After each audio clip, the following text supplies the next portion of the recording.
स्वागत है सबका, धन्यवाद है। हरे कृष्णा गुरु जी। श्रीमद् भागवतम का ये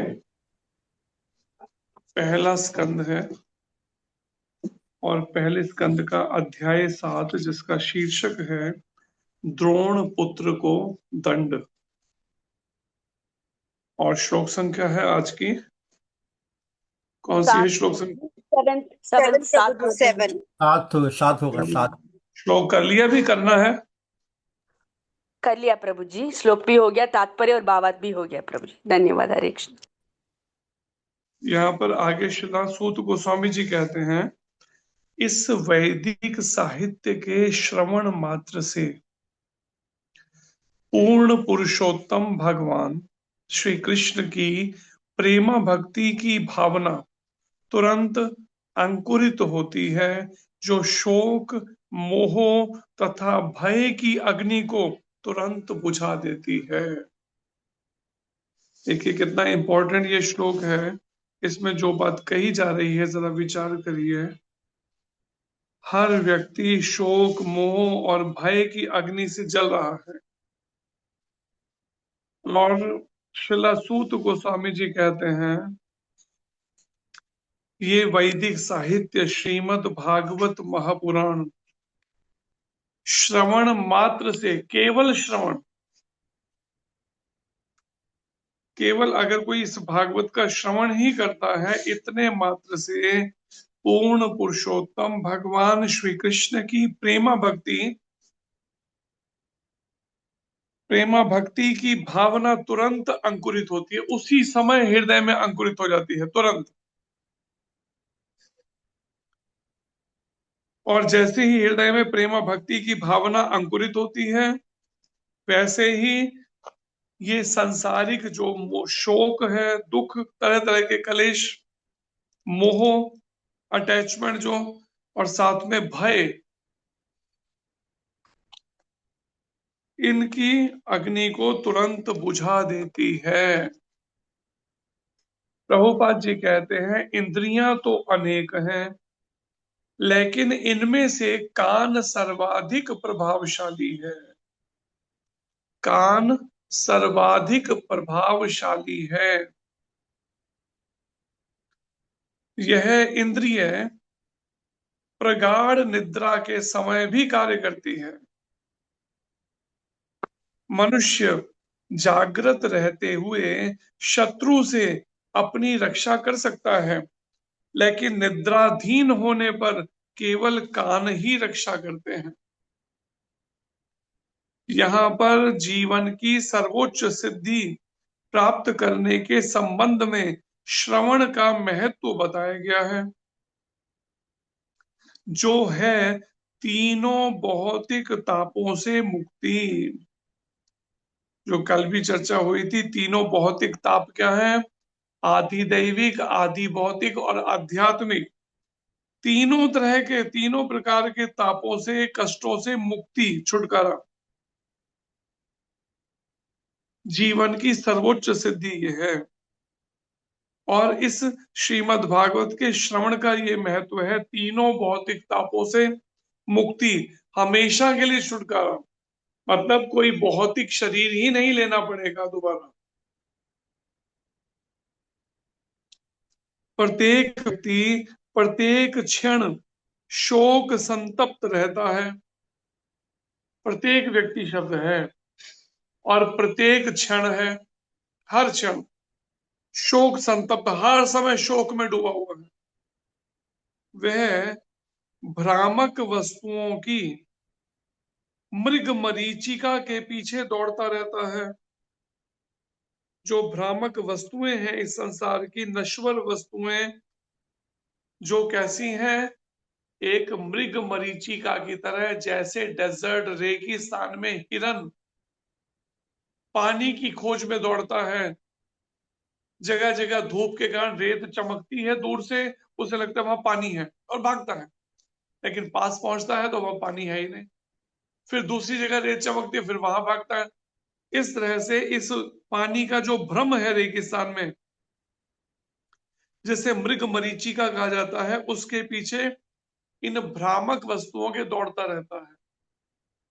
कभी गाड़ी, कभी बंगला, कभी पैसा, कभी सुंदर स्त्री, कभी सुंदर पुरुष, और कभी कोई अन्य, फिर ये सब राग द्वेष के पीछे, और अपने काल्पनिक शत्रु से सदैव भयभीत रहता है। काल्पनिक शत्रु है नहीं, लेकिन मैंने कल्पनाओं में, अपने विचारों में रख लिया शत्रु को।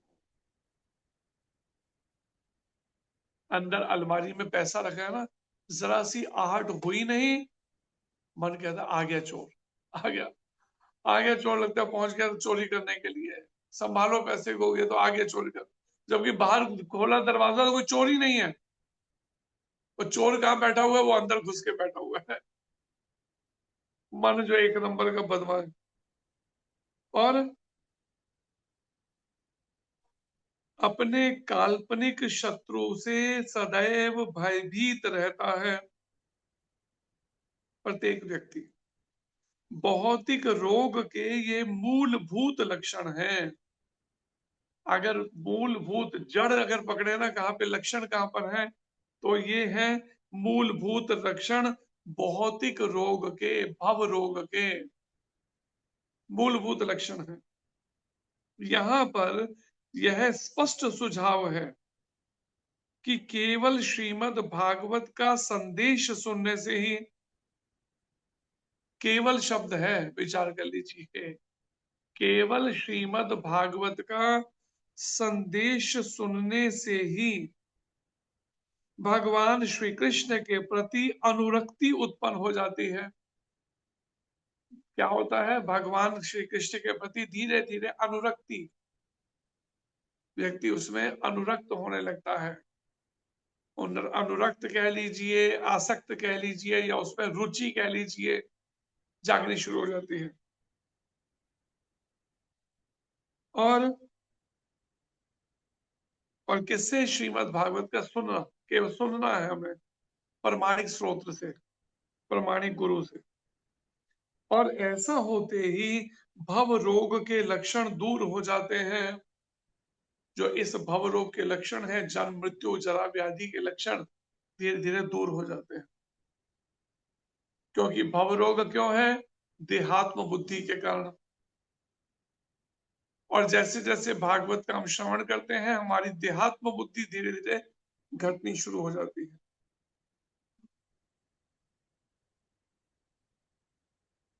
श्रील व्यासदेव ने परम पूर्ण भगवान को देखा था, और इस कथन से भगवान श्री कृष्ण के परम पूर्ण व्यक्तित्व की स्पष्ट पुष्टि होती है। भगवान कृष्ण के परम पूर्ण व्यक्तित्व, अर्थात तो भगवान कृष्ण को व्यासदेव जी ने देखा, इसका मतलब क्या है? कि पूरी तरह से इस बात को विश्वास कि भगवान कृष्ण हैं, उनका अपना एक दिव्य शरीर है, कोई कल्पना नहीं है केवल। इसका प्रमाण क्या है? इसका प्रमाण है शिला व्यासदेव, जिन्होंने अपनी आंखों से भगवान कृष्ण का दर्शन किया।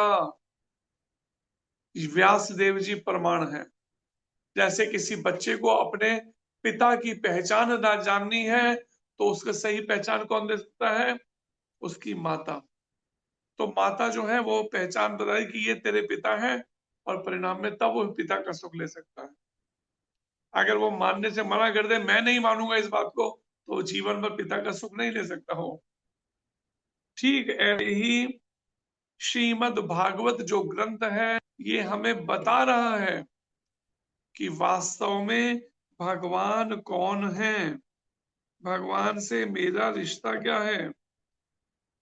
श्रील व्यास देव ने परम पूर्ण भगवान को देखा था। व्यासदेव जी ने देखा था परम पूर्ण भगवान को, और इस कथन से भगवान श्री कृष्ण के परम पूर्ण व्यक्तित्व की स्पष्ट पुष्टि होती है। व्यासदेव जी ने परम पूर्ण भगवान को देखा था, और इस कथन से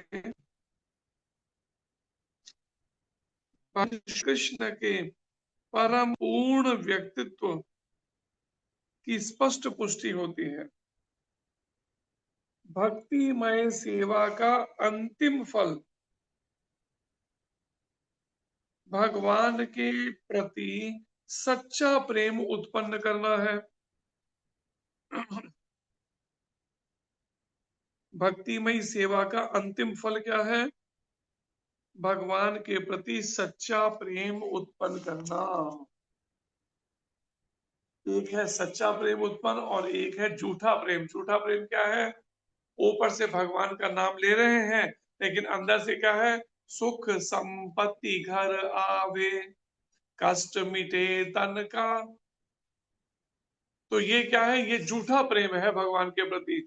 देखने में कितने भावुक लग रहे हैं सब, बिल्कुल आरती लेके भगवान की आरती चल रही है सभी, लेकिन वास्तव में वो सच्चा प्रेम नहीं, क्योंकि डिमांडों की लिस्ट साथ में रखी जा रही है। अब वो अलग बात है, थाली में लिख के नहीं रखी, जबानी बोल के बताई जा रही है।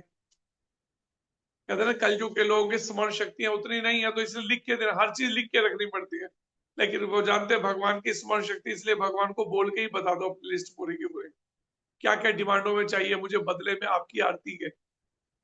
कितने नियम से मैं पंक्चुअल हूं आपकी आरती करने के, ऐसे आपको भी पंक्चुअल होना चाहिए मेरे भोगों को मेरे को देने में, जो विषय जो मैं मांग रहा हूं अपनी डिमांडों की लिस्ट को, बिना विलंब किए आपको पूरा करना चाहिए उस इच्छा को। जैसे एक बिजनेस एग्रीमेंट होता है ना, बिल्कुल उस तरीके से।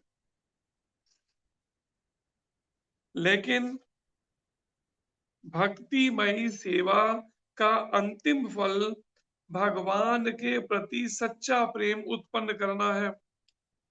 अगर सच्चा प्रेम उत्पन्न करना चाहते भगवान में तो भक्तिमयी सेवा करनी होगी।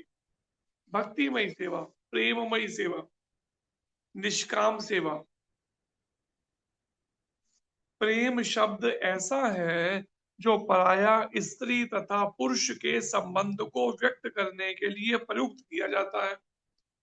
अगर आप संसार में बात करें प्रेम शब्द की, तो संसार में तो ज्यादातर प्रभुपाद जी कहते हैं ये प्रेम शब्द का प्रयोग कहाँ होता है? स्त्री और पुरुष के संबंध को व्यक्त करने, रिश्ते को बताने के लिए। किंतु प्रेम ही एकमात्र शब्द है जिससे भगवान कृष्ण तथा जीवों के बीच के संबंध को समुचित ढंग से व्यक्त करने के लिए प्रयुक्त किया जा सकता है।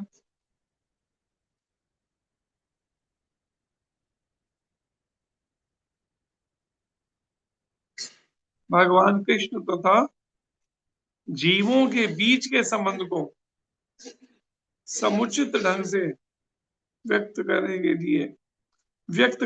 लिए प्रयुक्त किया जा सकता है।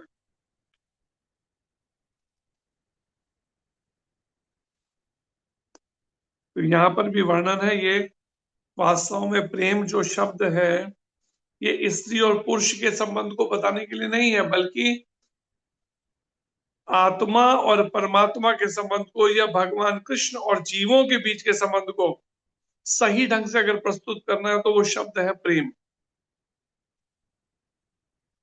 भगवत गीता में जीवों को प्रकृति कहा गया है और संस्कृत में प्रकृति शब्द स्त्रीवाचक है। प्रकृति है स्त्रीवाचक।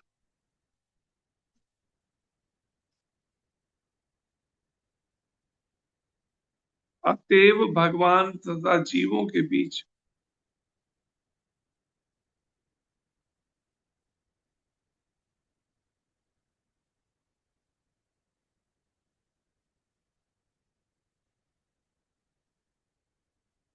अतएव ईश्वर प्रेम भग शब्द अत्यंत उपयुक्त है। भगवान की प्रेम भक्ति भगवान के विषय में श्रवण करने से प्रारंभ होती है।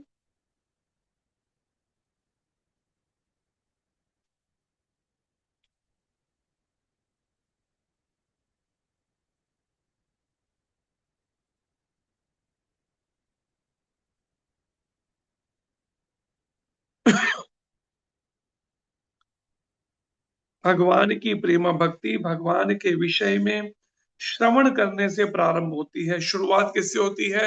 श्रवणम, सुनने से होती है शुरू।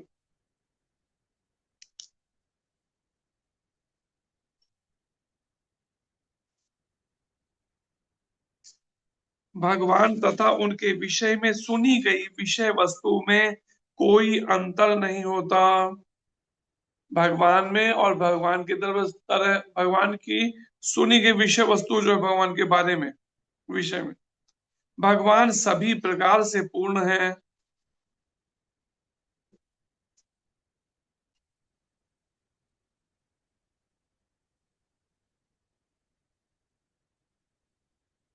भगवान सभी प्रकार से पूर्ण है और इस प्रकार उनमें तथा उनके विषय में सुनी गई विषय वस्तु में कोई अंतर नहीं है। भगवान जो है सभी प्रकार से पूर्ण होने से भगवान के बारे और भगवान के बारे में सुनी गई विषय वस्तु,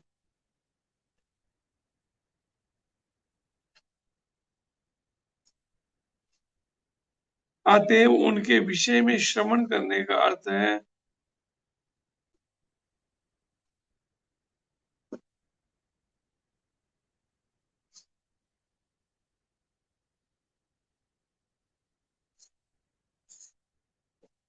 वस्तु से कोई अंतर नहीं है।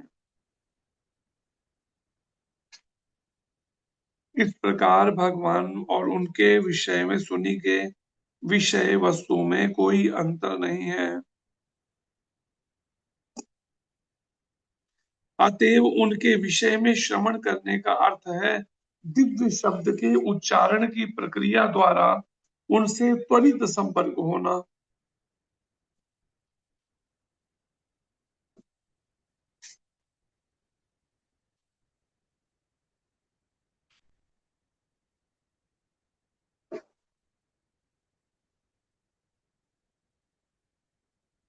उनके विषय में श्रवण करने का अर्थ है दिव्य संबंध के उच्चारण की प्रक्रिया के द्वारा उनसे त्वरित संपर्क होना। और यह दिव्य शब्द ध्वनि इतनी प्रभावशाली होती है कि वह उपर्युक्त समस्त भौतिक प्रभावों को दूर करके तुरंत असर दिखाती है।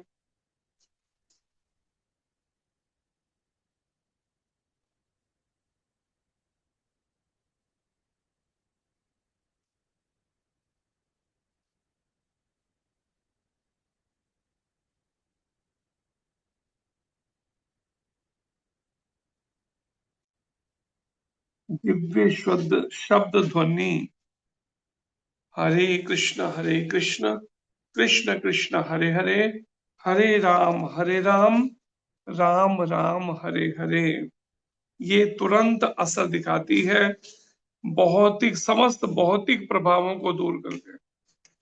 जैसा कि पहले कहा जा चुका है, जीवात्मा भौतिक संगति के द्वारा और जैसा कि पहले कहा जा चुका है, जीवात्मा भौतिक संगति के द्वारा एक प्रकार की जटिलता अथवा उलझन उत्पन्न कर लेता है और भौतिक देह के भ्रामक बंधन को वास्तविक तथ्य के रूप में स्वीकार करने लगता है।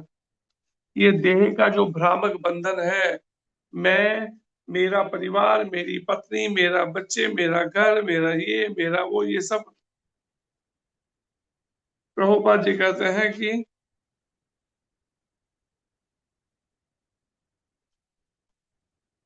भौतिक देह के भ्रामक बंधन को वास्तविक तथ्य के रूप में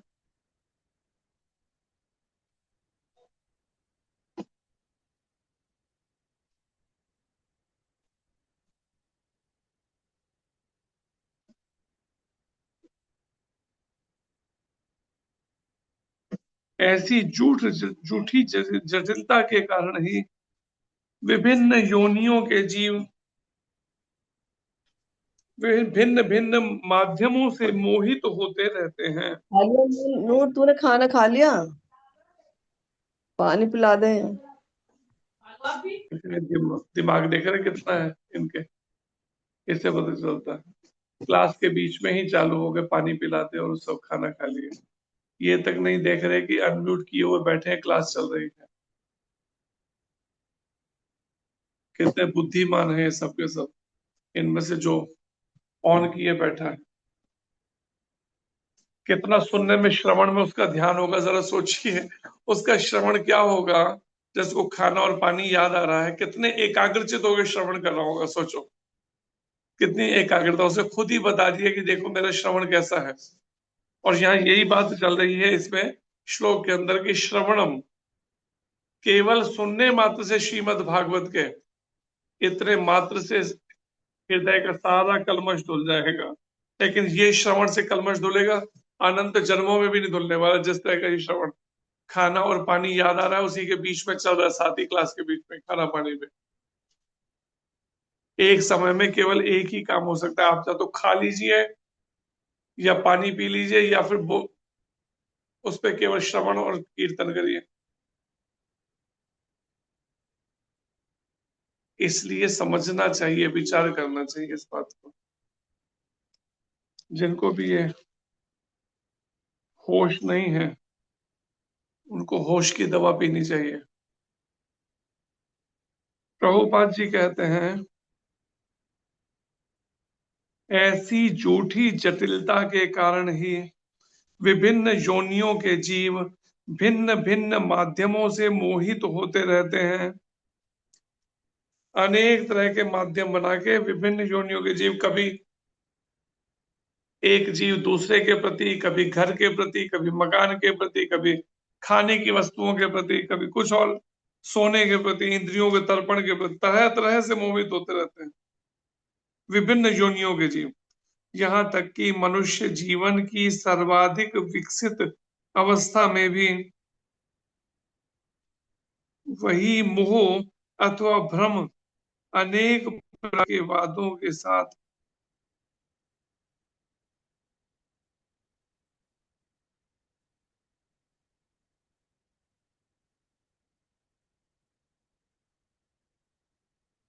अनेक प्रकार के वादों के रूप में चलता रहता है।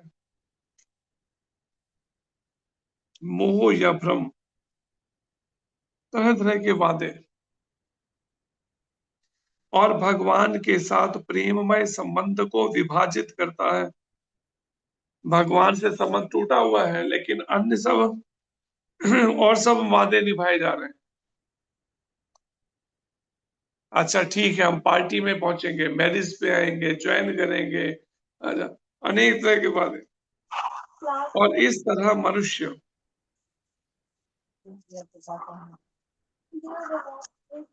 फ्रिज पे तो नहीं रखा,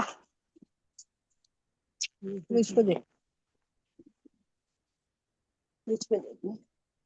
ये कविता वर्मा है बेचारी, ये पकड़ी गई अभी।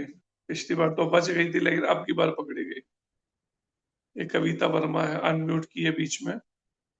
पिछली बार भी इसने माफी मांगी थी एक बार कि हाँ अब मैं ध्यान रखूंगी, लेकिन अभी फिर दोबारा यही लगी हुई। पहले तो बड़ी तेजी से इसे बंद कर दिया, तो इस बार नहीं कर पाई इतनी जल्दी और पकड़ी गई। क्या इस बेचारी की हालत है कविता वर्मा की। ये दीक्षा के लिए तैयारी कर रही है, ये सब बातें कर करके साथ में। और इस तरह मनुष्य मनुष्य के बीच के प्रेममय संबंध भी बंट जाते हैं जब वो सांसारिक मोहों के कारण, भ्रम के कारण कई तरह के अन्य वादे करता है। जैसे महाराज भी बताते हैं ना, महाराज के पास में एक शिष्य आया। अब वो शिष्य जो है, ज्वाइन तो कर लिया उसने, तो कुछ टाइम बाद कहता है महाराज जी मेरे को वहां से वो शादी के लिए जो है डेट फिक्स हो गई है मैरिज की। तो महाराज ने कहा मेरे को प्रेरणा नहीं हो रही है शादी ठीक चल पाएगी। कहते हैं महाराज जी मैंने वादा किया है, यहाँ भी बात हो रही है ना वादे की, भौतिक वादे। मैंने वादा किया, मैंने वचन दिया उसको। महाराज का वचन, ये संसारिक वचन ऐसे होते हैं, तो आज वचन कल को तो फिर पछताना पड़ेगा। लेकिन उसको महाराज जी परिणाम अब वो कार्ड भी छप गए, सब कुछ हो गया, शादी भी 1 हफ्ता चलती, 7 दिन लगभग, इतना लंबा वो। और परिणाम माने जो तूने वचन दिए यहाँ पर भक्ति करने का, वो कब तक वापस आएगा? कहता 1 हफ्ते में आ जाऊंगा। अब वो 1 हफ्ते के लिए गया शादी के लिए। तो हमें भी एक बार लेके गए, तो वो जगह दिखा रहे थे, कहाँ कहाँ घूमा करते थे दोनों शादी से पहले, हमें ले जाके दिखा रहे थे वहां पर। तो वहां पर अब शादी शुरू, प्रोग्राम शुरू हो गया, 4 दिन 5 दिन का प्रोग्राम चलता है। मां ने समझाया लेकिन उस समय नहीं सुनी बात। और उसको जैसे शादी होनी थी, उसको पहले से इस्कॉन की एक गृहस्थी की फैमिली की एक बच्चे के साथ फोटो भी भेजी कि धोती कुर्ता पहने, वो साड़ी पहने, और वो बच्चा साथ में, एक अंग्रेज परिवार की, कि इस तरह से रहना पड़ेगा अगर तुम शादी करते हो। लेटर लिख के भेजा उसको, पहले बताया ही नहीं, कि उसे एजुकेट नहीं किया। और वो क्या कहती है लड़की? कहती है इकट्ठे जिएंगे इकट्ठे मरेंगे। तो महाराज जी को कहा, तो माने गए खाली बातें होती है, इकट्ठे जिएंगे, तो तेरे को मैं बता रहा हूँ, लेकिन वो नहीं सुना। तो मैंने ठीक है वापस कर, 1 हफ्ते में आ जाऊंगा। अब उधर शादी की रस्म शुरू हो गई, पूरा सब प्रोग्राम शुरू हो गया। अब वहां पे शादी हो गई, शादी होते ही अभी 5 दिन शादी पूरी होने में लगे, 2 दिन बाद 7 दिन बाद वो बैग पैक करने लगा जाने के लिए आश्रम में। अब तो घर में रोना धोना हल्ला मच गया कि अभी 1-2 दिन मुश्किल से शादी को है, तो जा रहे बैग उठा के फुल टाइम होने के लिए भक्ति करने। तो उसने कहा भाई मैंने तो पहले ही बताया था कि इस तरह का जीवन जीना पड़ेगा। अब वो शादी हो गई, लेकिन वो लड़की नहीं आई, वहीं पे ही रही लड़की, और ये अकेला ही आ गया बैग उठा के अपना आश्रम में।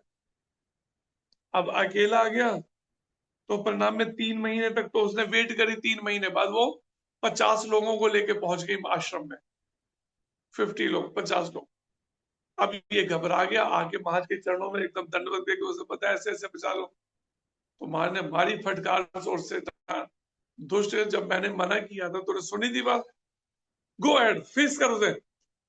और वो जब माँ ने जैसी बैटरी चार्ज की, अब पहुंच गया वहां पे चार्जिंग होते हैं। अब वो 50 लोग जब लेकर आई थी साथ में, और कुछ बदमाश भी होंगे उनमें, इसने बताई सारी बात उनको। अभी तक उन्होंने एक ही पक्ष सुना था उस लड़की का। इसने बताया देखो मैंने इसको लेटर भेजा था, पूछो इससे।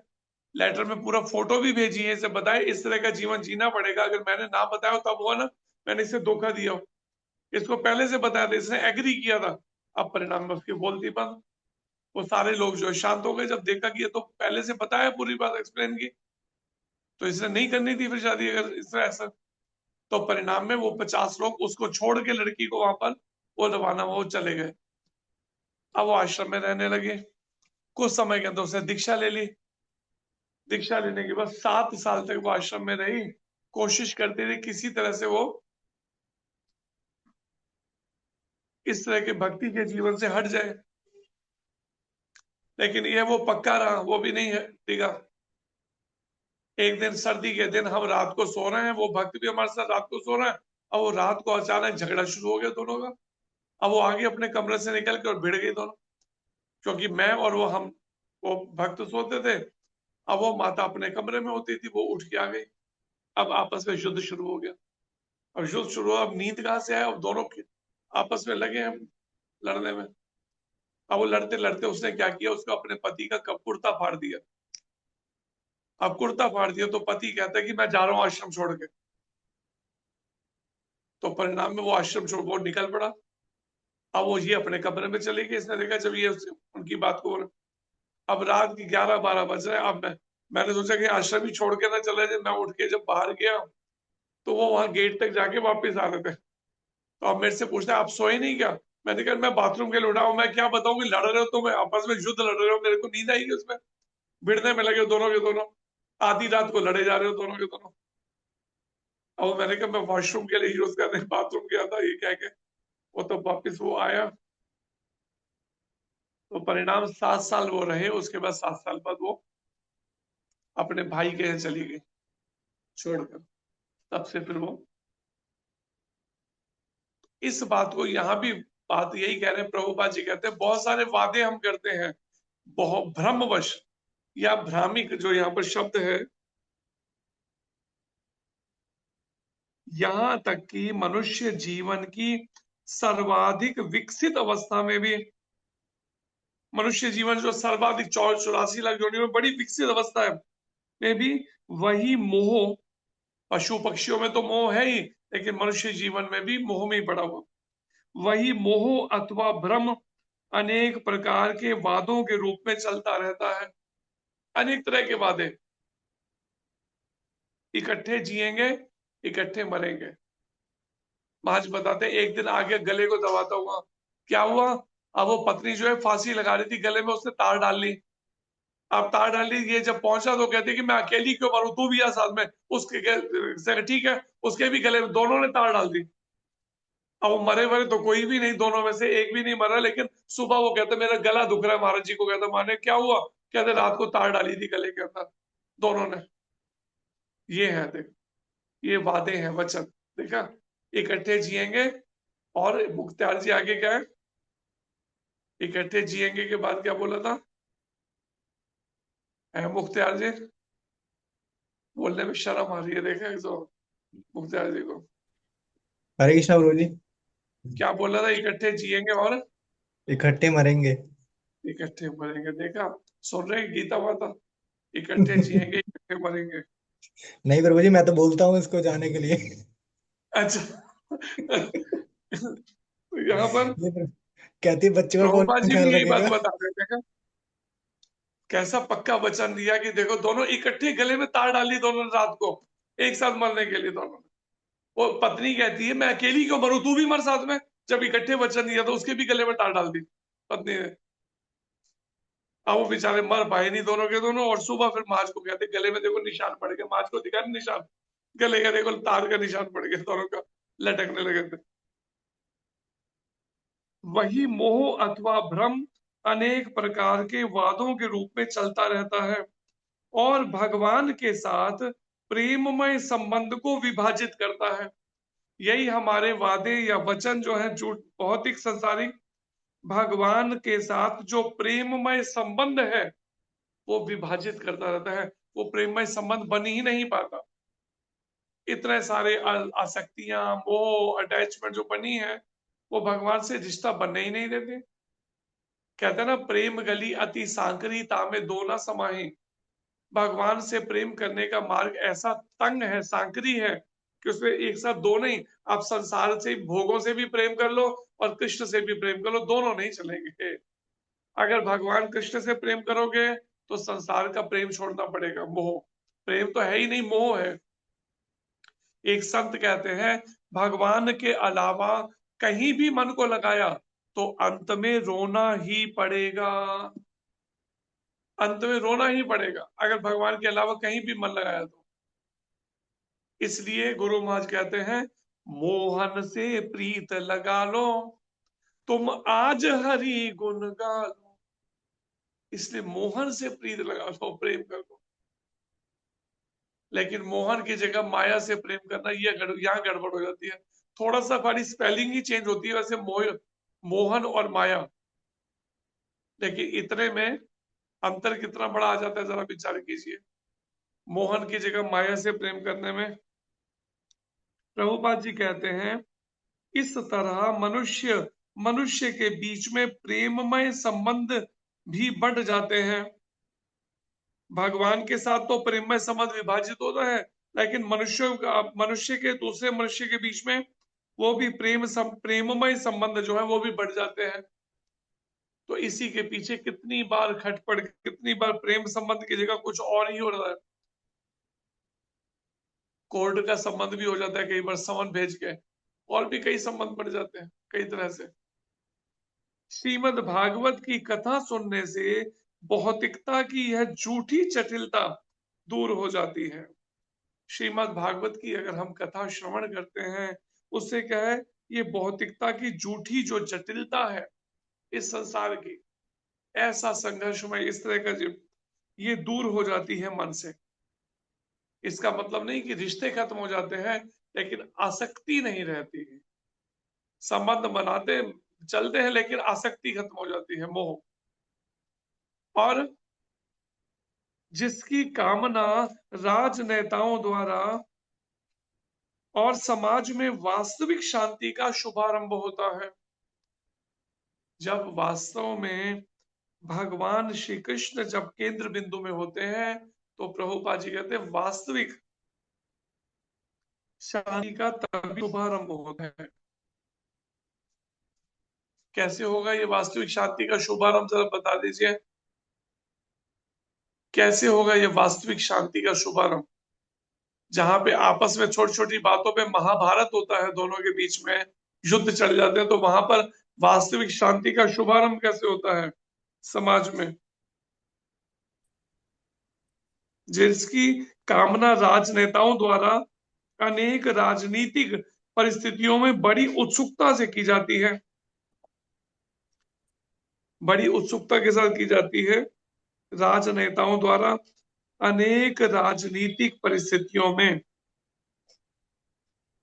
सारे राजनेता मनुष्य तथा मनुष्य, राष्ट्र तथा राष्ट्र के बीच शांतिपूर्ण स्थिति की कामना करते रहते हैं।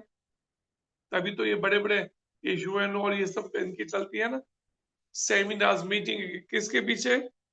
मनुष्य की, मनुष्य के, राष्ट्र की, राष्ट्र के बीच में शांतिपूर्ण स्थिति की कामना। खाली ये कामना ही चलती है। कभी उधर वॉर भी चलती रहेगी, 3-3, 4-4 साल से चल रहा है आपस में, रशिया यूक्रेन का, उधर इसराइल का चल रहा है, लेकिन इनकी शांति वार्ताएं खत्म ही नहीं होती और उसके बाद भी कोई हल नहीं निकल पाता। लेकिन साथ ही साथ भौतिक प्रभुता के प्रति अत्यधिक आसक्ति होने के कारण, कि साथ में क्या है, भौतिक प्रभुता, स्वामित्व की भावना इतनी प्रबल है, आसक्ति इस संसार में, परिवार में, घर में, आसक्ति जो है, स्वामी बनने की जो सोच है, भौतिक प्रभुता समाज में, इसके कारण उनमें मोह तथा भयग्रस्तता बनी रहती है। मोह भी बना रहता है और भयग्रस्तता, हर समय भयभीत भी रहते हैं। कारण भौतिक प्रभुता, कोई मेरे से कुर्सी ना छीन ले, मेरे से पद ना छीन जाए, इसका भय बना रहता है। अतएव राजनेताओं के शांति सम्मेलनों से समाज में शांति स्थापित नहीं की जा सकती। इसकी स्थापना तो श्रीमद् भागवत में वर्णित पूर्ण पुरुषोत्तम भगवान श्री कृष्ण की कथा के श्रवण मात्र से ही की जा सकती है। ये समाज में कितने भी प्रयास करने पर, कितनी शांति सम्मेलन कर लें, लेकिन प्रभुपाद जी कहते हैं शांति कभी स्थापित नहीं हो सकती। कितना कितना पैसा फूंक देते हैं, अरबों खरबों रुपया इन्हीं सब शांति वार्ताओं में, लेकिन उसके बाद भी शांति रह पा रही है? बात बात पे युद्ध छिड़ जाते हैं, लड़ने लगते हैं और फिर धमकियां देते हैं एक दूसरे को परमाणु बम की। लेकिन इसकी स्थापना प्रभुपाद जी कहते हैं अगर कोई तरीका है तो श्रीमद् भागवत में वर्णित पूर्ण पुरुषोत्तम भगवान श्री कृष्ण की कथा के श्रवण मात्र से, केवल एकमात्र भगवान श्री कृष्ण की कथाओं का श्रवण, एकमात्र, कोई दूसरा तरीका नहीं बताया। हाँ, और स्पष्ट वर्णन है श्रीमद् भागवत, ये नहीं लिखा महाभारत, ये नहीं लिखा कोई और ग्रंथ का नाम, वेद पुराण उपनिषद नहीं लिखा। श्रीमद् भागवत में वर्णित भगवान श्री कृष्ण की जो कथा है, पूर्ण पुरुषोत्तम भगवान श्री कृष्ण की, इस कथा के श्रवण मात्र श्रवण से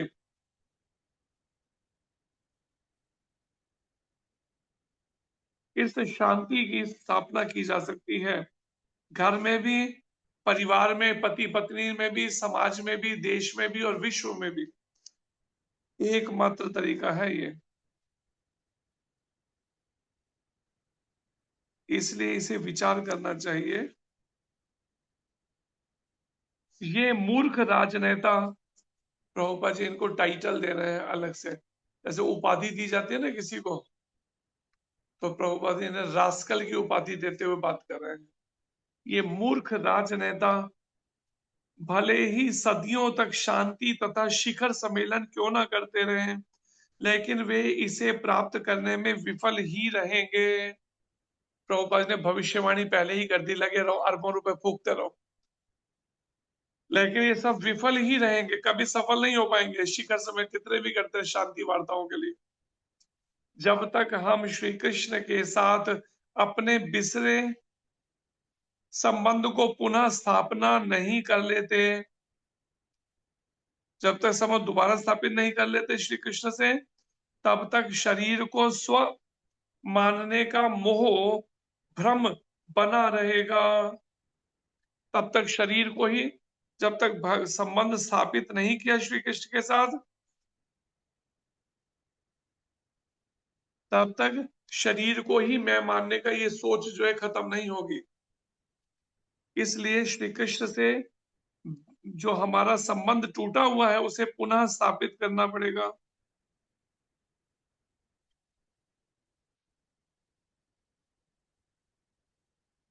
तब ताकि शरीर को स्व मानने का मोह अथवा भ्रम बना रहेगा, शरीर को ही मैं मान रखा है, और इस तरह भय ग्रस्तता भी बनी रहेगी। इससे शरीर का मान अपमान, शरीर का कुछ भी नुकसान, हानि होना, कुछ भी कष्ट आना, हर समय ये डर बना रहेगा। जहां तक पूर्ण पुरुषोत्तम भगवान के रूप में श्री कृष्ण की वैधता का प्रश्न है, अगर भगवान कृष्ण की वैधता देखी जाए तो क्या है पूर्ण पुरुषोत्तम भगवान के, कि शास्त्रों में ऐसे सैकड़ों और हजारों साक्ष्य उपलब्ध हैं, सैकड़ों और हजारों साक्ष्य उपलब्ध हैं, और वृंदावन, नवद्वीप तथा पुरी, जगन्नाथपुरी जैसे विभिन्न स्थानों में भक्तों के निजी अनुभवों से सैकड़ों और हजारों प्रमाण मिलते हैं।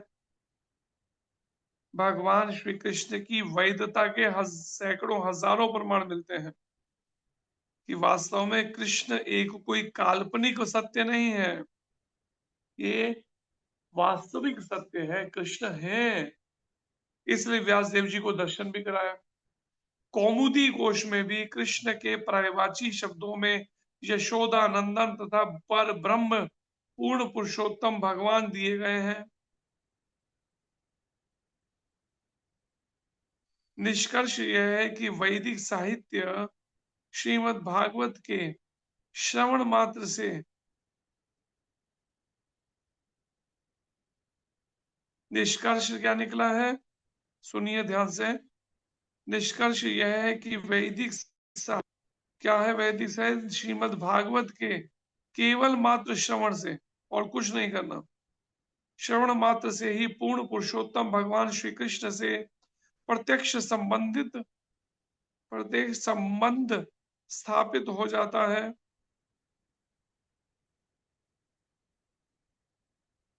जिससे मनुष्य सांसारिक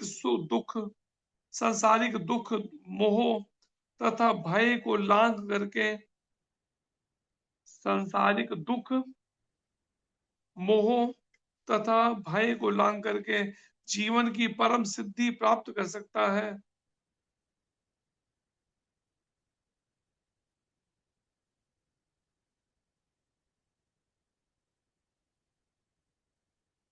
तो ये सीख यहां से ली जा सकती है। निष्कर्ष क्या निकला, प्रभुपाद जी कहते हैं वैदिक साहित्य श्रीमद् भागवत के केवल मात्र श्रवण से ही पूर्ण पुरुषोत्तम भगवान श्री कृष्ण से प्रत्यक्ष संबंध स्थापित हो जाता है।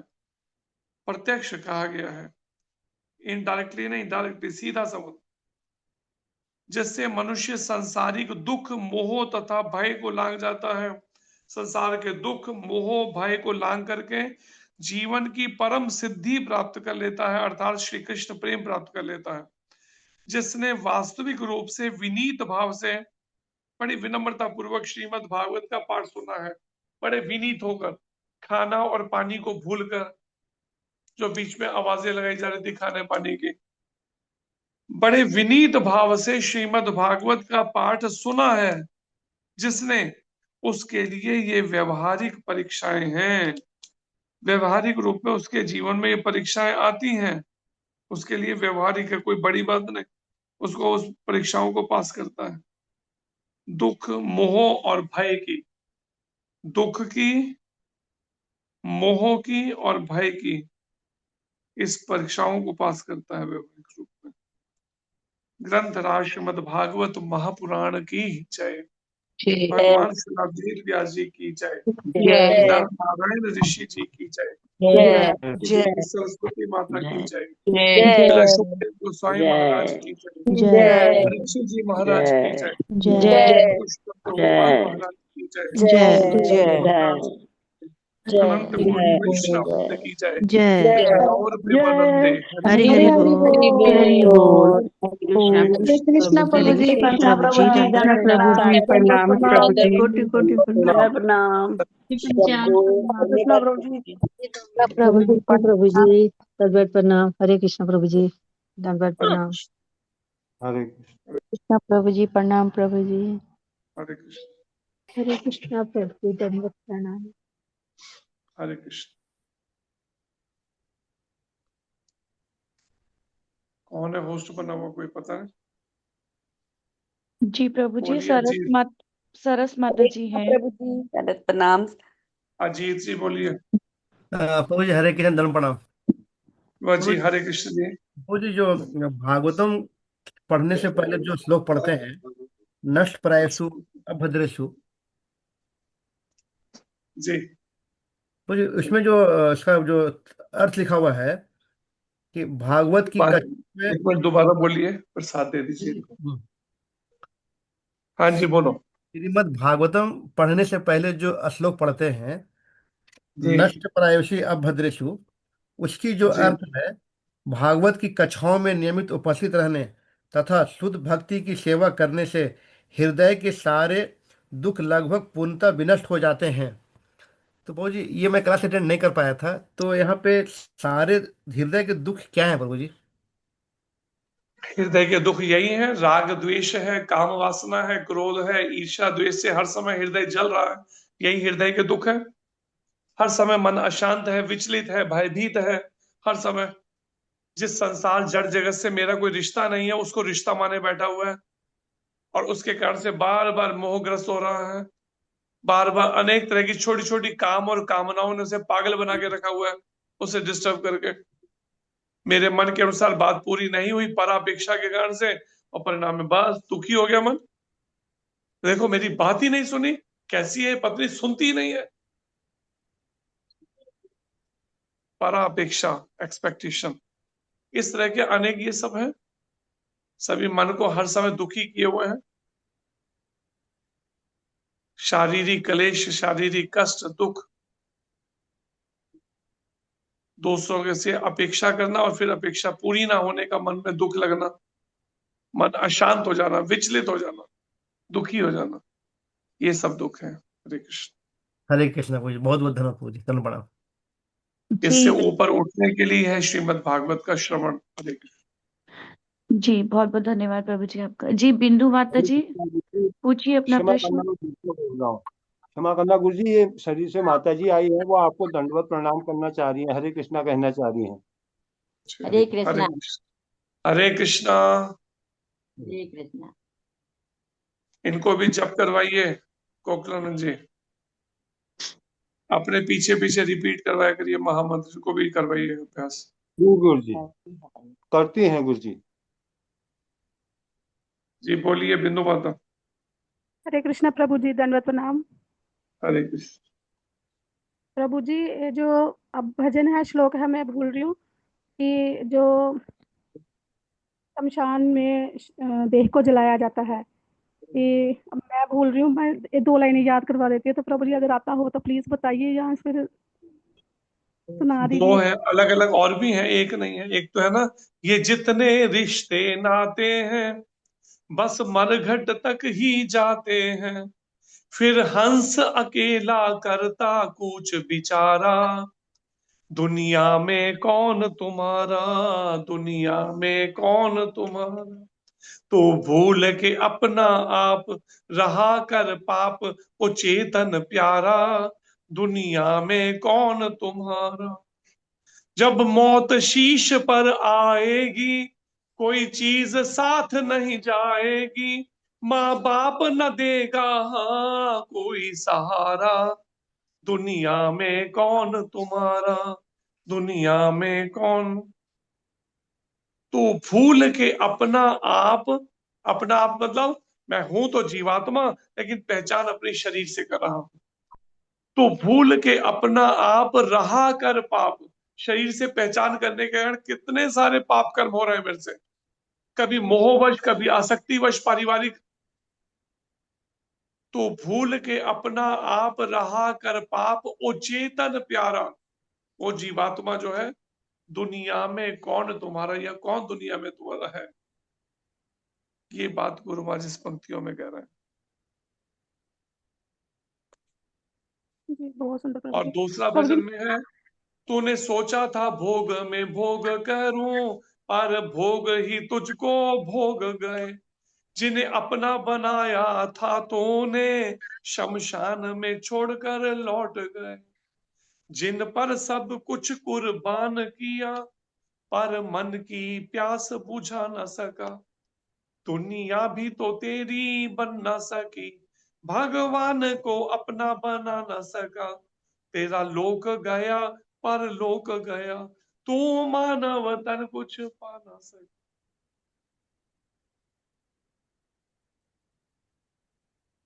इसमें भी ये दो भजनों में कही गई बात। प्रभु जी हरे एक और कृष्ण। हम कहते हैं जैसे कि हाड जले जू लाकड़ी और केश जले जू घास। केश जले जो घास, सब जग जलता देख के भय कबीर उदास। ये भजन नहीं है, दोहा है। ये दोहा है, ये ऐसे केवल शुरुआत से दोहा। हाँ, शुरुआत से यही है, हाड हाड जले जू लाकड़ी, ऐसे हाड़ शुरुआत में। जले जो लाकड़ी, केश जले जो घास, सब जग जल देख के भय कबीर उदास। कबीर जी उदास हो रहे कि सारा जगत जल रहा है, लेकिन कोई एक भी नहीं जो आत्मज्ञान के अंदर प्रबुद्ध हो रहा हो, अभी भी ज्ञान में स्थित हो जाए और इस अज्ञान से ऊपर उठ जाए।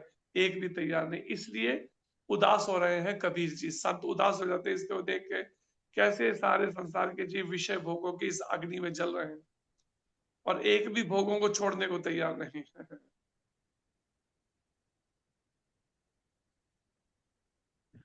कोई भी इस कोटि कोटि आसक्ति को, मोह को, अज्ञान को छोड़ने को तैयार नहीं है। जैसे वो भी गाता है ना भजन, बड़े अनूप जलोटा, ऐसे भजन गाएगा जैसे ओ बड़ा भावुक हो गया हो, पग घुंघरू बांध मीरा नाची रे। और ऐसा बदमाश, चौथी बीवी बदली है, चौथी बीवी इस समय में है। 3 को पहले डिवोर्स कर चुका, अब चौथी बीवी के साथ, वो भी दुखी हो चुकी है उसके साथ रह के। ये हालत। तो ये चीज तो वास्तव में उसको आचरण में लेना होगा, कहने का अर्थ। हरे कृष्ण। जी कोटि कोटि धन्यवाद प्रभु जी। हरे कृष्ण। धन्यवाद प्रभु जी। जी प्रियंका माता जी अनम्यूट कीजिए। हरे कृष्ण प्रभु जी, दंडवत प्रणाम। हरे कृष्ण।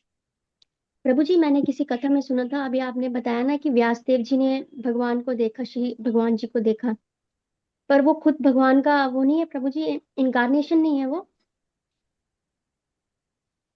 भगवान के केवल शक्तावेश अवतार है। शक्तावेश का मतलब पूर्ण अवतार नहीं है, ना तो वो अवतारी भगवान के पूर्ण अवतार नहीं, एक शक्ति लेकर आए हैं उतनी ही। और वो शक्तावेश अवतार, जैसे प्रभुपाद जी भी शक्तावेश अवतार है, ऐसे ही वो भी शक्तावेश अवतार है व्यासदेव जी।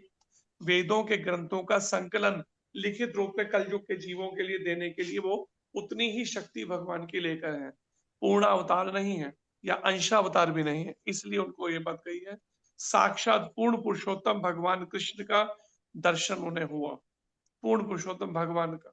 और वो एक शक्ति है, जैसे एक है सूर्य, कैसा तेजोमय सूर्य, लेकिन वहीं एक सूर्य की किरण। अब आपको सूर्य की किरण भी, क्या सूर्य नहीं है? क्या वो सूर्य नहीं है? अरे सूर्य की किरण की क्या बराबरी सूर्य से बराबरी करने की? वो एक रश्मि, एक किरण है खाली मात्र, लेकिन सूर्य देव तो फिर सूर्य ही है, पूर्ण है। इसी प्रभु तरह जी। से शक्ता अवेश अवतार क्या हुआ प्रभु जी? शक्तावेश अवतार, जैसे उनकी शक्ति लेकर, जैसे मैंने प्रभुपाद जी के एग्जाम्पल से दिया कि प्रभुपाद जी है तो, ये शक्तावेश अवतार जो है तो जीवात्माएं, लेकिन जीवात्माओं ने अपने को इतना पवित्रता से अपना आचरण बना लिया शास्त्र के अनुसार, जिसे कहते हैं, एक है श्रीमद् भगवद गीता ग्रंथ, दूसरा है श्रीमद् भागवतम, और तीसरा है भागवत भक्त या भागवत पुरुष, जिसने गीता और भागवत को अपने जीवन में व्यवहारिक रूप में आचरण में उतार लिया। ठीक ऐसे ही ये वो जीवात्मा जिन्होंने भगवान कृष्ण की शिक्षाओं को व्यवहारिक रूप में आचरण में उतार लिया, उनकी आज्ञा को मानते हुए ग्रंथों का लेखन के लिए आ गए। ये है शक्तावेश अवतार। भगवान ने कृपा करके अपनी उतनी शक्ति दे दी जिससे वो उतना कार्य लेखन का कर सके अच्छे से, ईमानदारी से। ये बात समझने वाली है।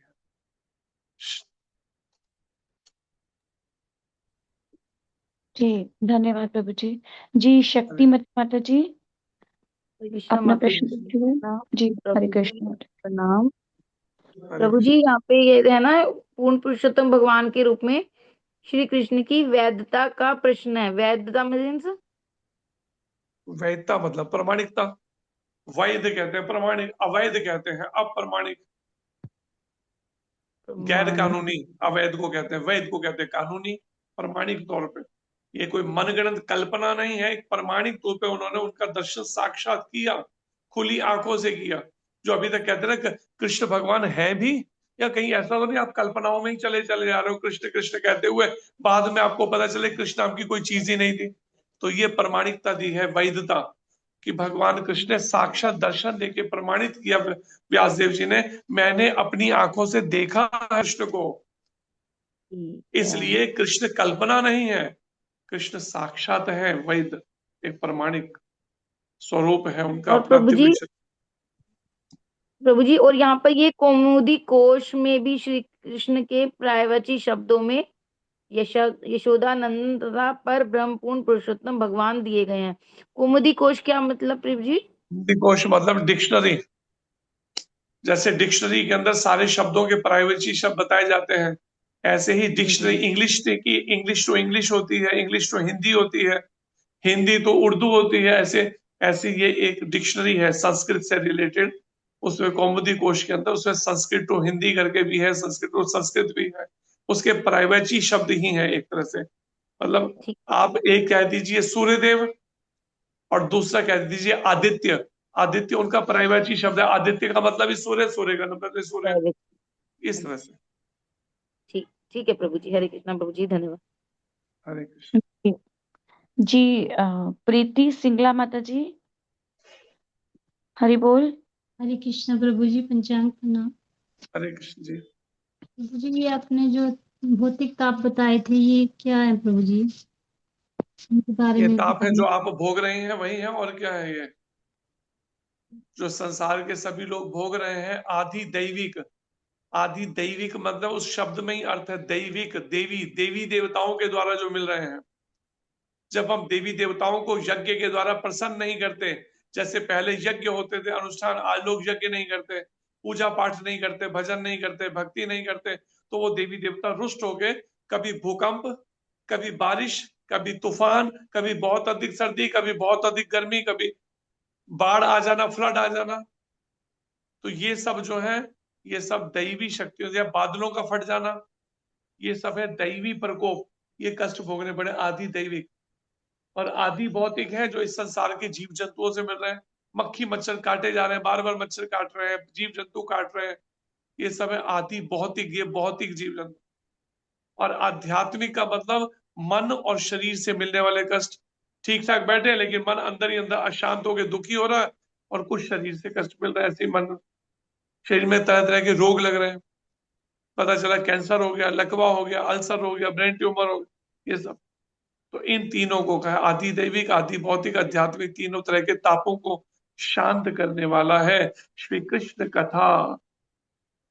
तब कथा अमृतम तप्त जीवनम, ऐसे तपते हुए हृदय में एकदम शांति जीवन प्रदान करने वाला है कृष्ण कथा, श्रीमद् भागवत की एकमात्र। हरे कृष्ण। प्रभु जी एक ये आपने भजन बताया था ना, अभी बता रहे थे माता जी को, तूने सोचा था ये कौन क्या, पूरा इसकी एक लाइन बताना प्रभु जी। तूने सोचा था भोग में भोग करूं। हाँ जी प्रभु जी। हाँ। जी थैंक यू प्रभु। पर भोग ही तुझको भोग गए। सोचा था ना, देखो कितना बढ़िया सुंदर शरीर मिला, इससे मैं खूब भोग विलास करूंगा। अच्छा दे, पता चला शरीर ही बीमार जर्जर पड़ गया, बुढ़ापा आ गया, झुर्रियां पड़ गई, शरीर बेकार होने लगा। भोगों ने इस शरीर को ही भोग लिया।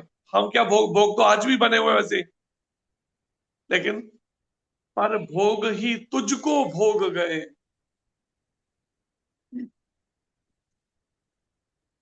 अब इसलिए क्या करना पड़ा, तरह तरह की क्रीमें लगानी पड़ रही हैं उसको छुपाने के लिए, जो वो तरह तरह के, ऐसा शरीर हो गया।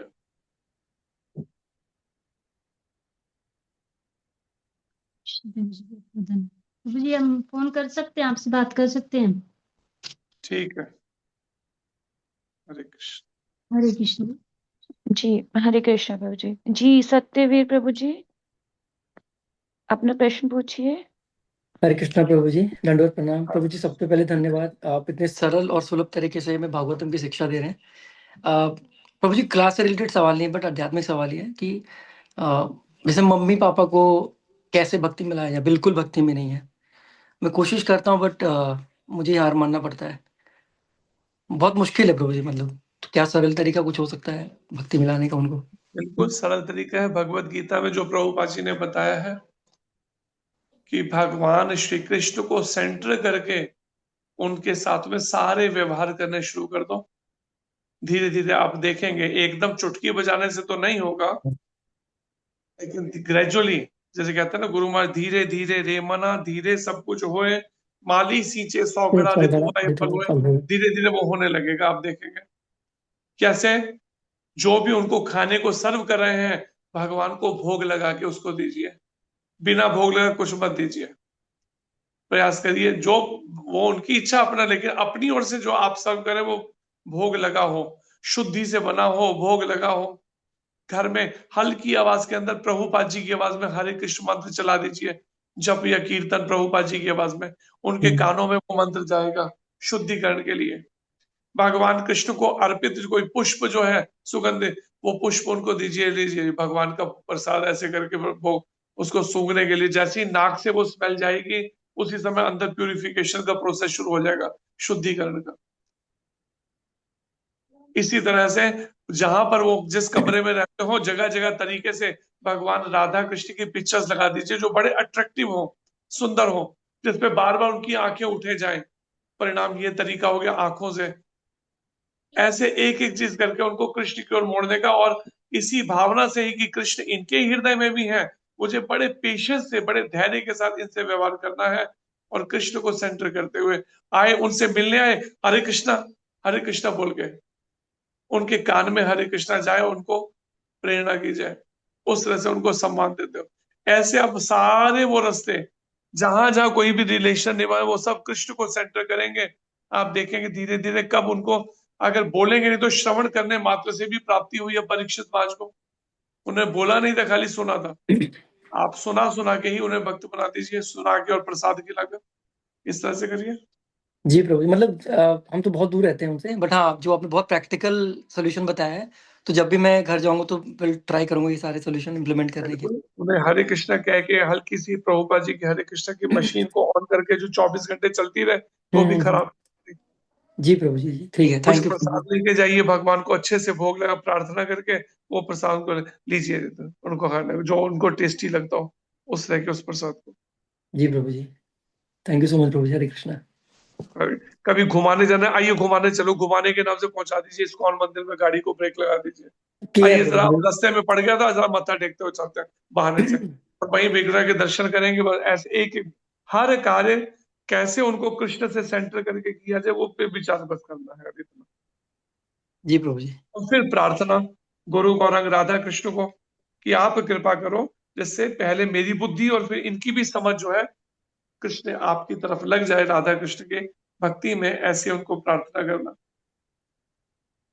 जी प्रभु जी, कोटि कोटि धन्यवाद प्रभु जी। उनके पास में बैठ के हरे कृष्ण मंत्र का जप करना, ध्यान पूर्वक आंखें बंद करके, जैसे उनके कानों में नाम जाए, शब्द सुनने को मिले। 2-4 माला उनके लिए कर लेना, अपने लिए करते हुए 2 माला उनके लिए, 2 माला उनके लिए, ऐसे करके उनको उसका फल दे देना संकल्प करके। किसका फल इनको मिले। ये सब तरीकों से आप जी देखेंगे प्रभु। परिवर्तन आएगा। प्रभु जी, हमें माला करते हुए देखते हैं ना, मुझे या शरीर की पत्नी को बहुत गुस्सा करते, क्या है माला लेके बैठ गए, ये कोई उम्र है माला लेके बैठने की। फिर भी हम दोनों बैठ के पूरी माला करते हैं, फिर उठते हैं और फिर उनको समझाना तो छोड़ दिया है क्योंकि बहुत मुश्किल है, लेकिन आपने जो प्रैक्टिकल सॉल्यूशन दिया है वो जरूर मैं करूंगा, सारे कोशिश। उनके लिए 2-2 माला कर दीजिए, उसमें उनको क्या जी पता, आप अलग से करेंगे तो पता ही नहीं कि आप माला इनको दे रहे हैं, माला का फल दे रहे हैं जब जी करने का, प्रभु जी, हाँ तो असर करेगा उनके ऊपर। ठीक है प्रभु जी, थैंक यू। हरे कृष्ण। बीमारी जब अंदर होती है दवाई कड़वी ही लगती है, लेकिन फिर भी डॉक्टर कहते हैं दवाई खाते रहिए, तो परिणाम में वो कान में जाता रहेगा, भले ही उनको पूरा शुरू में वो नहीं आएगा, तकलीफ लगेगी, लेकिन बाद में धीरे धीरे वही नाम मीठा लगेगा समय के साथ, जब भगवान कृपा कर देंगे। जी प्रभु। जी मुक्तियार प्रभु जी, अपना प्रश्न पूछिए। हरे कृष्णा। हरे कृष्ण। हरे कृष्ण। हरे कृष्ण प्रभु जी, प्रणाम। हरे कृष्ण। प्रभु जी, जैसे अभी अभी आपने बताया था कि धीरे धीरे भक्ति में लाना चाहिए, जैसे रिलेटिव होते हैं। तो प्रभु जी, हमारे साथ भी कुछ ऐसी स्थिति हुई है कि हम जब भक्ति में आए तो उसके बाद में जब फैमिली में या रिलेटिव में पता चला, तो वो एक तरह से मतलब कि उनको है ना घृणा से होने लग गई। ये पता नहीं कहाँ भटक रहे हैं, ये क्या कर रहे हैं। फिर मैंने कहा कोई बात नहीं, हम तो बेशरम बन गए, मतलब कि बिल्कुल ही भक्ति में कि भाई छोड़ो, उनको बोलना है बोलने दो। बट मुझे लगता है कि कहीं ना कहीं धीरे धीरे ना वो इन चीज को देखने लगे कि भाई आचरण वगैरह, जैसे हमारा व्यवहार स्वभाव, हम फालतू मतलब रखते हैं, ना फालतू बोलते हैं, ना किसी को पलट के जवाब देते। तो ये थोड़ा सा मुझे लगता है कि धीरे धीरे ना फर्क पड़ा है 2-4 साल में। तो और काफी चीजें मतलब हमारे से दूर भी चली गई हैं, मतलब रिलेटिव से रिलेटिव, जैसे सिस्टर हैं या फादर हैं। बट फिर भी है कि धीरे धीरे वो कम हो गया है पहले से, मतलब बेशरम बनना हाँ, उसमें युक्ति से मुक्ति पड़ेगा वाला हमें तरीका करना कि चाहिए। आप बोलते रहो, लेकिन हमने वैसे तो अपनी जो जहाँ भक्ति करनी पर है वो करनी जैसा है। है उस परिस्थिति में वो वैसा करना चाहिए, उनके सामने मत करिए, आगे पीछे कर ली जरूरी, उनको दिखा के करने वाली स्थिति को। जैसे उदाहरण के लिए प्रभुपाद जी के समय में कुछ भक्त जो है वो अपना संकीर्तन बस लेकर गए और जाकर मुस्लिम कंट्री में उतरे गाड़ी से, बसों से, और कीर्तन करना शुरू कर दिया करताल मृदंग लेके। थोड़ी देर में पुलिस आई, सबको उठा के सबको गाड़ी में डाला, उठा के अपनी कंट्री से बाहर निकाल दिया। तो बुद्धि होनी चाहिए ना इतनी कि जब आप मुस्लिम कंट्री या ऐसी किसी जगह जहां पे वो नहीं है, वहां पे तरीके से सामने मत करिए, श्वासों में करिए, जब युक्ति से। जब बाद में उनका हृदय बदल जाएगा तब तो वैसा भी कर लेना। युक्ति से मुक्ति वाला तरीका किया जाता, जबकि वो इंटीरियर प्रचार कर सकते थे, लेकिन उन्होंने गलती कर दी। उन्होंने सोचा जी ओपनली करो, भगवान का, भगवान ही रक्षा कर लेंगे। ऐसा थोड़ी होता, भगवान ने बुद्धि किसने दी है? मैंने ही तो बुद्धि दी है, तो बुद्धि से काम लेना। जब मुस्लिम कंट्री में जा रहे हैं तो वैसे करो। अब हम हैं, महाराज जी के साथ गए मुस्लिम कंट्री में, होके आ गए, किसी ने कुछ नहीं कहा, क्योंकि हमने ड्रेस चेंज कर ली उस समय में, एक बारी लाइफ में की, बस तभी की मुस्लिम कंट्री में जाने के लिए। पूरा पहनावा ऐसे कर लिया, उन्हें पता ही नहीं चला, ऊपर से कैप लगा ली, पता ही नहीं चोटी का, पानी का तिलक लगा लिया, और मुस्लिम कंट्री में प्रचार करके महाराज जी वापस आ गए उनकी सेवा में हम लोग, तिलक लग। और फिर दोबारा ड्रेसअप हो गए।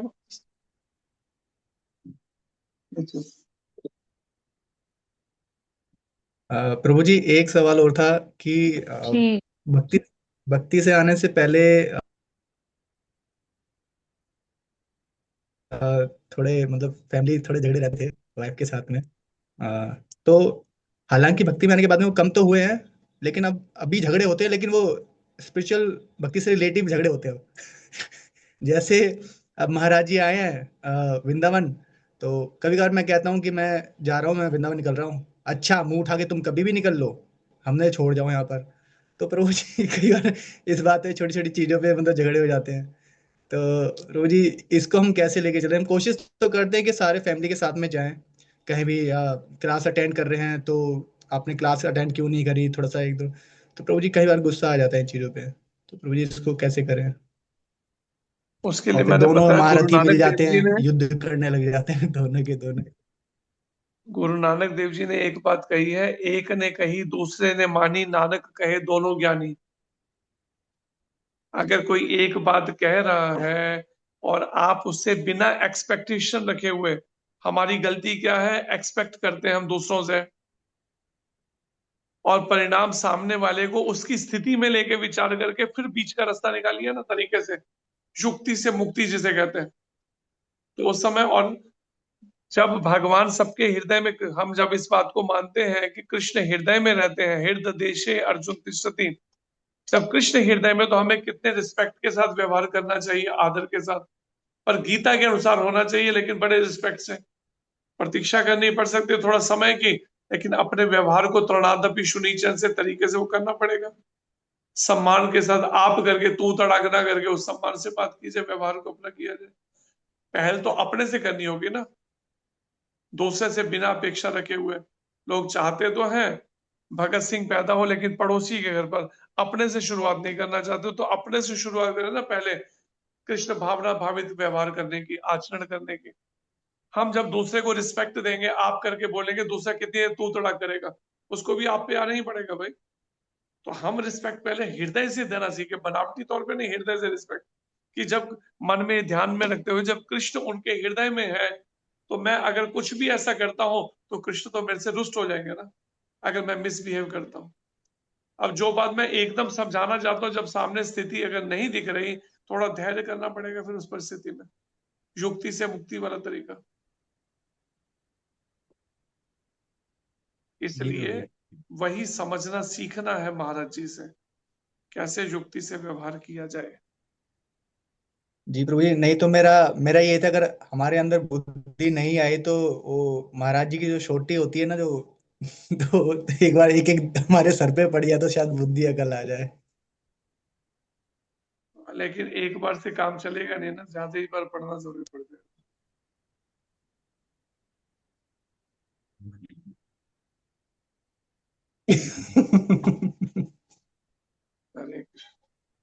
अरे 33 ईयर्स तो हरे हमें हो गए कृष्णा, खाते हुए, आप एक धन्यवाद। ही बार में काम चलाना अच्छा चाहते हो, प्रभु जी, इससे पता चलता ना कितने कितनी आपकी देहात बुद्धि है। हमें 33 साल हो गए, हमने नहीं कहा कि अब एक बार पढ़ जाए, हमने तो कंटिन्यूस कहा, हमने कहा, हमने कहा एक भक्त को जब डांट पड़ी तो नहीं प्रभु जी, अभी 33 तो ईयर्स झगड़े ना हो बस, ताकि भक्ति में लगे, बाकी तो पढ़ते रहेंगे प्रभु जी। झगड़े ना हो, वो तो बिल्कुल झगड़े होंगे ही नहीं, लेकिन व्यवहार तो अपने को अपना बदलना होगा ना, दूसरे का नहीं ना। हम दूसरे से अपेक्षा रख रहे हैं, यही तो बीमारी है, नो एक्सपेक्टेशन। ये बात को दिमाग में पहले ठीक से समझिए ना इसको। जो बदलना अपने आचरण में बदलिए ना, कि मुझे ऐसी गलती नहीं करनी है, मुझे ऐसा शिक्षा लीजिए, लेकिन खुद अपने से नहीं करिए ना। आप एक्सपेक्ट कर रहे हैं कि हाँ नहीं होने चाहिए, ये होने चाहिए, और जो है एक्सपेक्ट करना, ये गलत है ना। मैं अपने आचरण पे मैं कर सकता हूँ कि जितना अपना सुधार कर सकूं, उसमें अपने में परिवर्तन लाइए। पूरे रिस्पेक्ट के साथ हम बात करेंगे, आदर देंगे, सम्मान करेंगे। ऐसे बातों को काटने की जगह पहले विचार करें उसको, सामने वाले की स्थिति के अनुसार तरीके से, तो धीरे धीरे परिवर्तन आएगा ना, एकदम नहीं आएगा ना। आप कहें जी प्रभु जी। इसलिए प्रभु जी, धीरे धीरे महाराज जी देखो, कब तक रहेंगे वृंदावन में? प्रभु जी, 1 महाराज जी घंटे कब बस तक रहेंगे बाकी है, वृंदावन परसों में? में शायद आगे रवाना हो जाए, कल या परसों। अच्छा, 1-2 दिन, ठीक। अमृतसर में रथ यात्रा है ना 13 तारीख की, तो 12 और 13 महाराज ने वहां होना, तो उससे पहले ही पहुंच जाएंगे, 3-4 दिन पहले वहां। प्रयास ठीक है करेंगे। प्रभु जी, धन्यवाद। हरे कृष्णा प्रभु जी, प्रणाम, दंडवत प्रणाम। जी धन्यवाद प्रभु जी। जी अर्चना माता हरे जी, कृष्ण अपना प्रभु प्रश्न जी, पूछिए। प्रणाम। जी हरे प्रभु कृष्ण। जी, मेरा ना क्वेश्चन यही था, बहुत टाइम से मेरे माइंड में क्वेश्चन यही चल रहा है कि हम अपने ऊपर काम कैसे करें। मतलब मैं ये सोचती हूँ कि मेरे अंदर जो कमियां हैं उसको मैं कैसे ठीक करूं, और ये विचार मेरे पास बार बार आता है, बार बार मेरे दिमाग में यही चीज घूमती है कि मैं अपने ऊपर काम कैसे करूं प्रभु जी, एक एक चीज पे।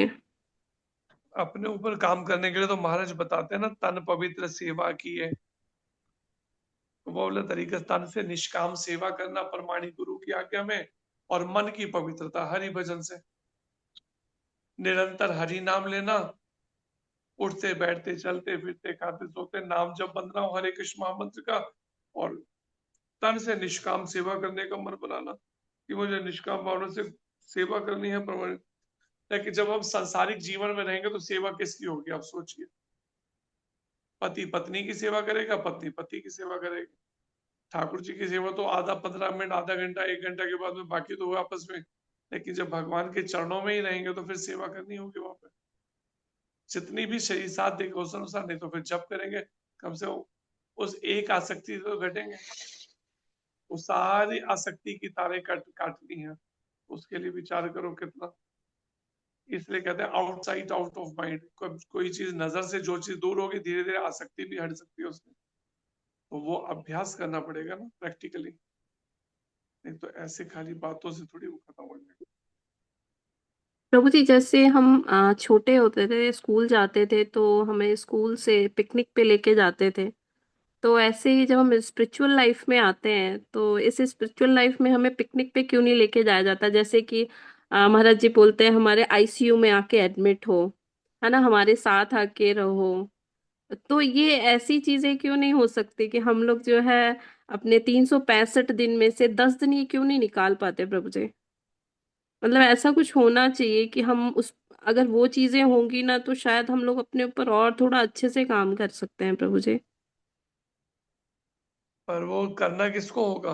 वो तो खुद ही करना पड़ेगा ना। हर जीव को जो थोड़ी थोड़ी इंडिपेंडेंस मिली है, स्वतंत्रता, वो तो उसका प्रयोग खुद करना पड़ेगा। हमने ये स्टेप उठाया तो खुद उठाया ना, ये थोड़ी कि हमें कोई पकड़ के घसीटता हुआ वहां से लाया था पकड़ता हुआ। तो खुद हमने स्टेप उठाया तो स्टेप तो हमें उठाना होगा ना। लेकिन अगर हमारी आसक्ति है, मोह है, तो वो आसक्ति मोह वो हमें बार बार उसी संसारिक जीवन में वो कर बांधे हुए है। लेकिन हिम्मत तो करने से होगी, वो स्टेप तो उठाने से होगा ना, खाली सोचने मात्र से नहीं होगा ना, कल्पना मात्र करने से। जी।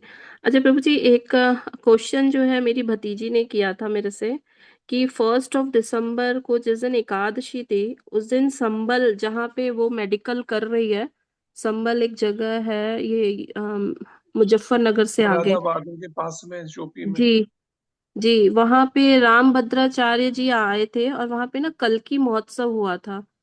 तो उसने मेरे से क्वेश्चन किया कि ये कल्कि महोत्सव क्यों किया जाता है? मतलब संबल, हालांकि मैंने सुना है संबल वही जगह है ना प्रभु जी जहाँ पे अवतार होगा। हाँ जी, 4,27,000 साल के बाद।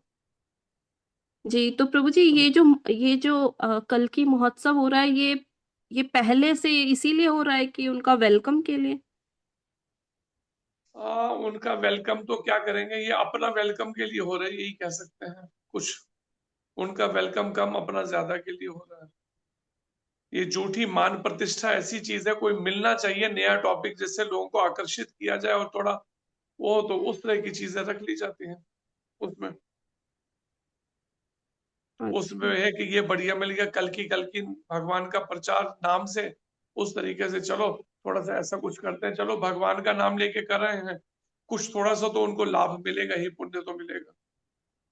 लेकिन सामान्यतः लोग ऐसे नाम दे दे के टाइटल जो है, झूठी मान प्रतिष्ठा भी के पीछे भी दौड़ते हैं। अब जो कर रहे हैं उनको पहले देखना पड़ेगा, तभी बता सकते हैं कि वो मान प्रतिष्ठा के पीछे है या किसके पीछे है। वो तो बिना जाने किसी के बारे में तो नहीं एकदम कह सकते, लेकिन सामान्यतः समाज में ऐसी स्थिति है कि व्यक्ति इस संसारिक मान प्रतिष्ठा के लिए इस तरह की बहुत सारी चीजें करता है। जैसे अभी बढ़ा है शिखर सम्मेलन, अरबों रुपया भोग रहे हैं शिखर सम्मेलन के ऊपर, उसके बाद भी आपस में मारकाट मचा के रखी हुई है। प्रभुपाद कह रहे हैं जब तक भागवत की कथा नहीं होती, श्रवण नहीं करते, तब तक इनके सारे शिखर हमेशा फेल ही रहेंगे। जिन तरह से ज्यादा शांति हो जाए, शांति तो होगी श्रीमद् भागवत की कथा का केवल मात्र श्रवण से।